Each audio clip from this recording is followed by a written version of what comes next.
It was an early morning on a random day in the beginning of the 15th century when something out of the ordinary would happen. A young guy living in Italy, in Rome, decided to go for a walk around the city on this fatidic day. While he was walking on a scaling hill, he fell down into a pit. At the beginning, he didn't realize what happened. He found himself in a huge cave all filled with paintings and frescoes. He had accidentally discovered the lost palace of the Emperor Nero, the Domus Aurea. Some thought it was just tales of legends, but it was real and it was there. The name of the palace means the Golden House in Latin. It had around 300 rooms. It occupied 50 hectares or around 120 acres between the Palatine Hill and the Scalene Hill. To have an idea of the sheer amount of size, it was an area 25 times bigger than the area that the Coliseo stands. It was so big that it even contained entire vineyards and forests, and the archaeologists believe it was used solely for Nero extravaganza parties. Its contents, in terms of work of art, is so vast and so well preserved when it was discovered that some believe it was what sparked the Renaissance. In fact, both Michelangelo and Raphael, during the Renaissance, visited the site to marvel on the ancient Roman art and certainly to take some inspiration for their own work.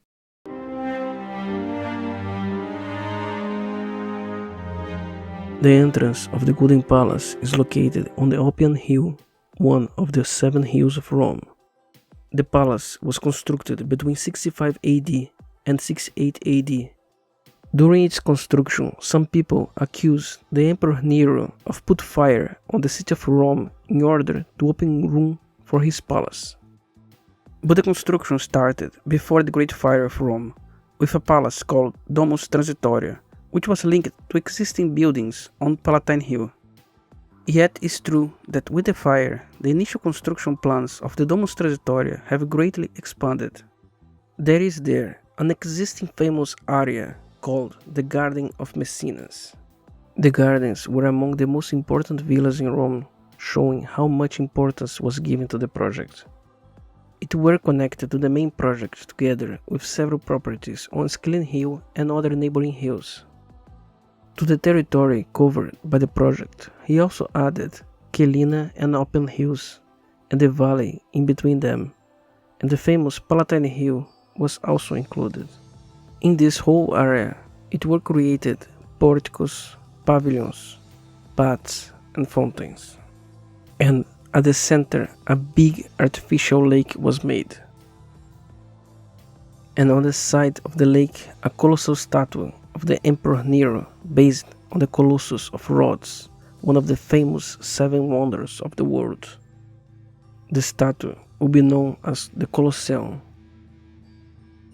And in the future, as the Emperor Vespasian would have Nero's lake drained and had built in his place the biggest arena the world ever saw, which would be called the Amphitheater Flavius. But Nero's giant statue would remain on the side of the amphitheater, which led the whole structure to be called the Colosseum. The colossal statue of Nero remained on the side of the arena for 400 years, but was lost sometime in the 4th century, likely destroyed by an earthquake.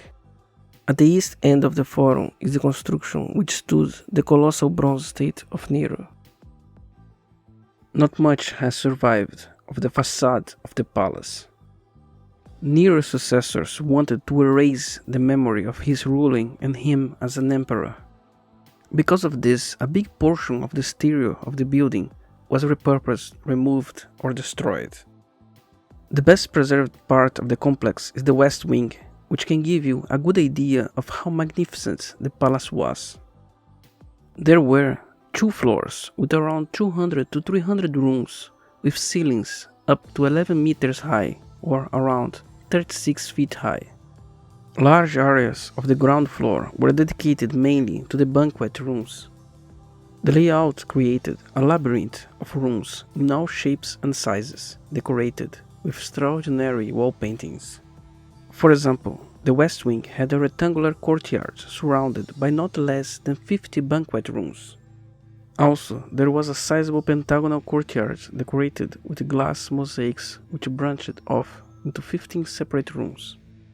One of these rooms was the room of the Golden Vault, with gilded ceilings and marble paneling, and a superb picture from the Greek mythology of Zeus abducting Ganymede. Another imposing room was the octagonal room. This room had a concrete dome which was initially covered in a glass mosaic. The excavation also revealed that the same room had a waterfall wall designed to amuse Nero's guests. The palace also had several dining rooms, but the most impressive was the rotating dining room, which moved thanks to the spheres beneath the wooden floor of the room, and it was kept in constant movement by the waters being forced against them. The archaeologists still didn't find any bedrooms or sleeping quarters among the already discovered rooms. Looks like the place was all about entertainment. The palace was extravagant, more than anything that the empire had ever seen. Nero spared no expense. The paintings on the ceiling were a great inspiration to great artists such as Raphael or Michelangelo, who paid a visit to the place to view the great artwork.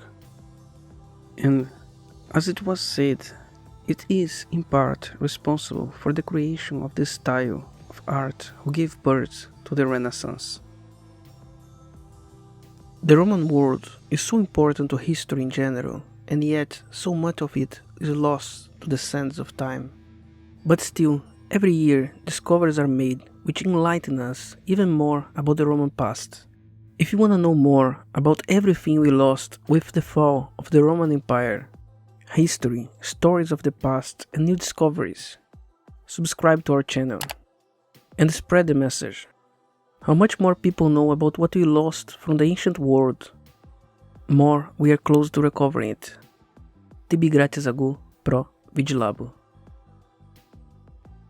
Nero, the emperor who commissioned the palace, was the ruler of the Roman Empire from 37 to 68 AD. He entered in the history books as the emperor who put fire on the city of Rome. But exactly what happened? If you want to know more about who Nero was, check our video about his life and how it ended by clicking the video shown on the screen.